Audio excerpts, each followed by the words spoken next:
Married couples who sleep in separate rooms, why do you do this?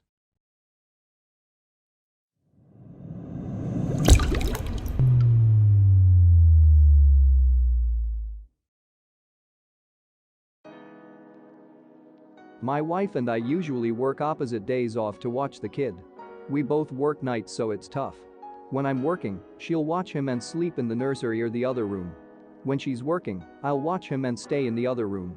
Luckily, my wife works 3 days a week usually, and I can drop him off with my parents 1 day out of the week. Her aunt is staying with us for a few months, and it helps a lot. When her aunt leaves, it's gonna suck again. The kid will be a year and a half soon, and he just likes being terrible most of the time, especially when I get home after a 12 hours day and just want to sleep. I'm really considering getting a full-time nanny, but godmam, are they expensive? Assuming you're in the States, look into the Au Pair in America program. You'll be surprised how reasonable childcare can be. I as an au pair in the mid-90s, I'm British and was 18 at the time, I got to live with an American family for a year, watch their 3 kids, do the grocery shopping, take the kids to school and activities, do their laundry and a bit of light housekeeping. They had a cleaner. In return, I got free room and board, the use of a car, and got to spend a year hanging out in the States, traveling, meeting new people and partying. Thank you, fake ID. I got paid $100 a week pocket money, and they got 45 hours of childcare a week.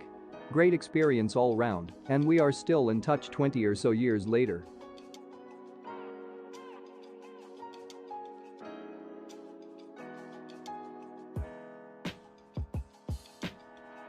My parents do this. My mom likes to sleep with the TV on, my dad snores and steals sheets. My mother claims sleeping separately saved their marriage. Sounds like me and my husband, except my husband doesn't steal the sheets.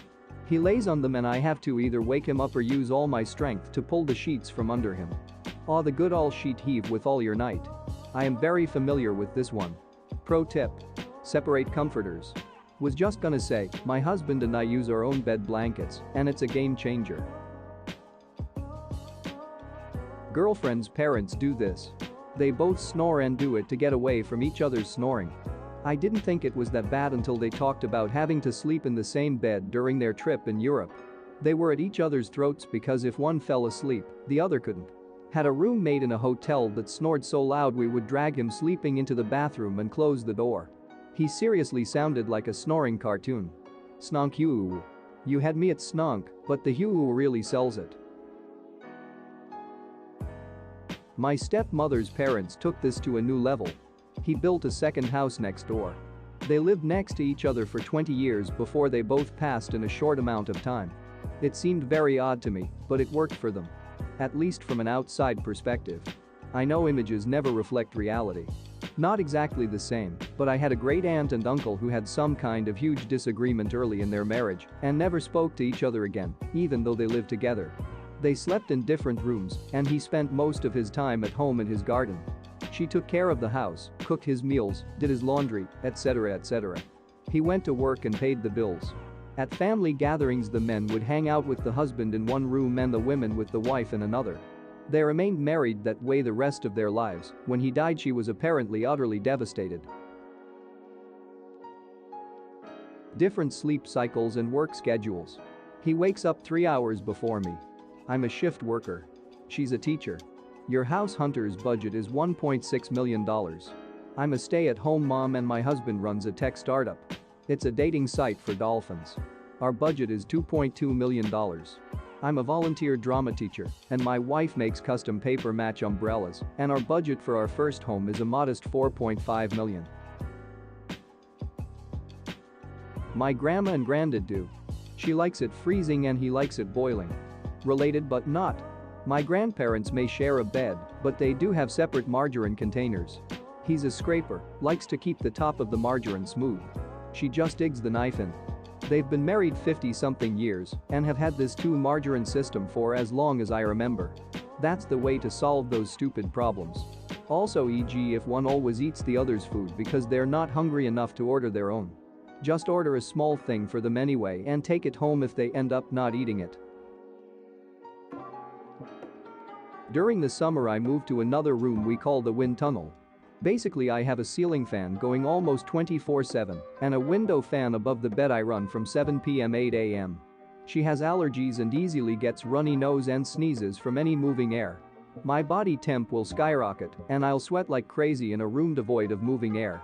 So she sleeps in a stuffy no air movement master bedroom and I sleep soundly in the wind tunnel. During the winter I move back, cause then I become the ultimate body warmer for her.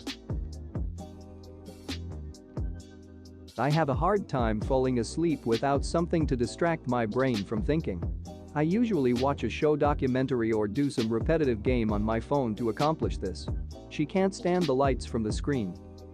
My wife kills me with that damn phone screen at night. She can't fathom why it bothers me. Wear a sleeping mask. I love mine, it's silky. Friends of mine do this. She doesn't like him and feels he's a terrible husband and father. He won't divorce her because it'll cost him his standing in the church, which is the only level of social prestige he has. He's verbally abusive, and initially she did it as a wake-up call to encourage him to nicen up. It's going on its 4th year. So what that it will change his status in the church? Hessa S person. My wife has MS. One of the primary issues she has is vertigo. When I'm in the bed with her, the motion of my breathing heartbeat movement really f's with her vertigo while she sleeps. Also, I snore, so an isolated coil mattress wouldn't quite do it. They are in total isolation, either you feel movement or 2 beds in 1 room. Also, honestly, it spices up the sex life. Adds an element of pursuit and some illicit atmosphere to it. We're sneaking around the house to each other's beds to bang. This sounds encouraging. Every story that I have read so far seems really positive in the sleep section, but I was wondering what happened with the sexy time. It sounds really cool that it spices up things. Lowell. I do this. I am an absolute terrible person to share a bed with.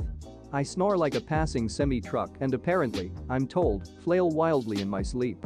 When we first got married I kept waking up to an empty bed.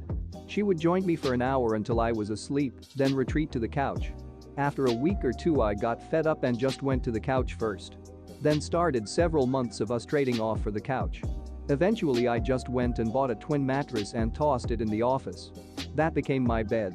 And when we got a bigger house, I just set up in a separate room. Have you been checked for sleep apnea? A lot of people don't realize they have it or how bad it's gotten until they get hooked up to a CPAP for the first time in a sleep study. OMG, this I hate the mask, but literally can't live without it like I'd die. It's bad. If the sleep apnea didn't kill me my wife would because I snore like a poorly maintained diesel engine. If I even try to sleep on the couch in another room I will wake up to her on top of me. That's funny but sweet as hell. He snores. I have a casual acquaintance that I know sleeps in a different room than his wife. I was curious about why, but I felt it was too personal to ask. And then we went on a bachelor party and I stayed in the same room as him. When we heard him snore, we all knew why. My parents slept in separate beds as did my great-grandparents.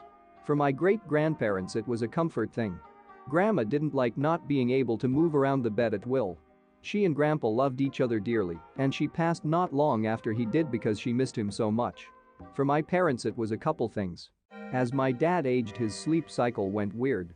He would be able to sleep a couple hours and then be up half the night and fall asleep again about the time my mom was getting up for work. Also my mom has sleep apnea and uses CPAP. It made hella noise back then. Dad was half deaf and the sound still bothered him. Out of respect for each other they decided it was better to have separate bedrooms. This makes me feel better about my husband and I not sharing a bed. Haha. Some people act like that means your marriage is falling apart. Honestly it helps us love each other more because I'm not up multiple times a night with his tossing and turning, and he's not up all night listening to my snoring.